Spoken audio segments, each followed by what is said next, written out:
Viena frazė, kuri iš karto sumažina vaiko pasipriešinimą. Pavyzdžiui, ką renkiesi? Ar važiuoti pas močiutę, ar su manimi rinkti užuolaidų? Kai yra pasirinkimas, nebėra prieš ką kovoti. Svarbi sąlyga – alternatyva turi būti vaikui mažiau patraukli negu norimas elgesys. Ir tada svarbiausias momentas.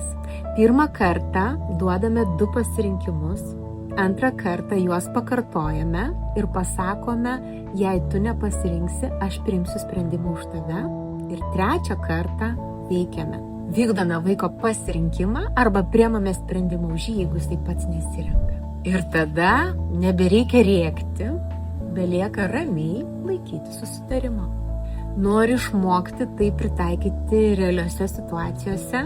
Rytas, miegas, ekranai, komentaruose rašyk noriu.